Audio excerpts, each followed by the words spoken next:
بیجا استعمال ایک خطرناک رجحان ہے جو اختلاف رائے کو کچلنے کا ذریعہ بن رہا ہے۔ اسی نوعیت کی کارروائی جو ہے وہ اتر پردیش سے بھی سامنے آ رہی ہے، جہاں طنزیہ فنکار مدھوری کاکوتی اور بھوجپوری گلوکارہ نیہا سنگھ راٹھور پر سوشل میڈیا تبصروں کی بنیاد پر جو ہے بغاوت کا مقدمہ درج کیا گیا ہے۔ یہی کچھ حالات جو ہے ملک کے مختلف حصوں سے بھی سامنے آ رہے ہیں۔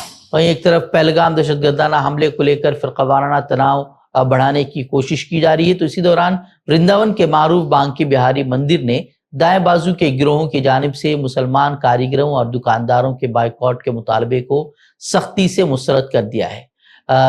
دی ٹائمز آف انڈیا سے بات کرتے ہوئے مندر کی انتظامی کمیٹی کے رکن اور پجاری نے اس بائیکاٹ کی اپیل کو غیر ضروری قرار دیا۔ انہوں نے کہا کہ مسلمانوں، خاص طور پر کاریگروں اور بنکروں نے یہاں گہرے نقوش چھوڑے۔ پہلگام حملے میں 26 لوگوں کی موت کے بعد ورنداون میں کچھ گروہوں نے ہندو دکانداروں اور یاتریوں سے مطالبہ کیا تھا کہ وہ مسلمانوں سے لین دین بند کر دیں، اور یہ بھی کہا تھا کہ مسلمان دکاندار اپنی دکانوں پر مالک کا نام نمایاں کریں۔ مندر کے پجاری نے کہا کہ دہشت گردوں کو ضرور سخت سے سخت سزا ملنی چاہیے اور اس معاملے میں ہم حکومت کے ساتھ ہیں، لیکن ورنداون میں ہندو اور مسلمان بھائی چارے کے ساتھ ہی رہیں گے۔ کرناٹک کے منگلور ضلع میں ایک نامعلوم شخص کو مقامی کرکٹ میچ کے دوران مبینہ طور پر پاکستان زندہ باد کا نعرہ لگانے پر ہجوم نے پیٹ پیٹ کر قتل کر دیا ہے۔ پولیس کے مطابق 15 افراد کو گرفتار کر لیا گیا ہے، جبکہ 25 سے زائد مشتبہ افراد کی شناخت ہو چکے ہیں۔ ابتدائی پوسٹ مارٹم رپورٹ میں موت کی وجہ اندرونی چوٹیں اور بروقت طبی امداد نہ ملنا بتائی گئی ہے۔ پولیس کمشنر کے مطابق مقتول کی عمر 35 سے 40 سال کے درمیان تھی اور ممکنہ طور پر ایک مسلمان مزدور تھا۔ ریاستی وزیر داخلہ نے واقعے کو سنجیدگی سے لینے کی یقین دہانی کراتے ہوئے کہا کہ ہجوم کا انصاف ناقابل قبول ہے۔ سپریم کورٹ نے پیگاسس معاملے پر سماعت کرتے ہوئے کہا ہے کہ بھارت کے پاس اسپائی ویئر ہونا کوئی غلط بات نہیں ہے، مگر اس کے نجی شہریوں کے خلاف استعمال پر انہوں نے تشویش کا اظہار کیا ہے۔ جسٹس سوریہ کانت اور جسٹس این کوٹیشور سنگھ کی بینچ 2021 میں دائر ان درخواستوں کی سماعت کر رہی تھی جن میں الزام تھا کہ حکومت نے اسرائیلی کمپنی NSO کے پیگاسس اسپائی ویئر سے صحافیوں، کارکنوں، وکلاء، سیاستدانوں اور ججوں کی جاسوسی کی۔ عدالت نے کہا کہ دشمن عناصر کے خلاف اسپائی ویئر کا استعمال قابل اعتراض نہیں ہے، لیکن شہریوں کی پرائیویسی کے تحفظ کو یقینی بنایا جانا چاہیے۔ عدالت جلد ہی پیگاسس تحقیقاتی کمیٹی کی رپورٹ کا وہ حصہ عوام کے سامنے لانے پر غور کر رہی ہے جو قومی سلامتی سے متعلق نہ ہو۔ رپورٹ کے مطابق جانچ کے لیے دیے گئے 29 میں سے 5 آلات میں ملویئر پایا گیا ہے، لیکن پیگاسس کی موجودگی کی تصدیق نہیں ہوئی ہے۔ عدالت نے یہ بھی نوٹ کیا کہ حکومت نے تفتیشی کمیٹی سے تعاون نہیں کیا ہے۔ سماعت کے دوران درخواست گزاروں نے رپورٹ کو عوام کے سامنے لانے کا مطالبہ کیا، جبکہ حکومت نے قومی سلامتی کا حوالہ دیتے ہوئے اس کی مخالفت کی۔ سپریم کورٹ نے واضح کیا ہے کہ سیکیورٹی کے بہانے عدالتی جائزے کو مکمل طور پر مسترد نہیں کیا جا سکتا۔ آپ کو معلوم ہونا چاہیے کہ پیگاسس اسکینڈل 2021 میں سامنے آیا تھا، جس میں انکشاف ہوا تھا کہ متعدد صحافیوں، سیاستدانوں اور سرکاری افسران کی نگرانی کی گئی ہے۔ تو ناظرین، اتنی خبریں، مزید خبروں کے لیے آپ ہمارے ویب سائٹ www.fikrkhbar.com پر رجوع کر سکتے ہیں۔ ویڈیوز کے لیے ہمارے YouTube چینل کو سبسکرائب کریں۔ تو ناظرین، اجازت دیں۔ السلام علیکم ورحمۃ اللہ وبرکاتہ۔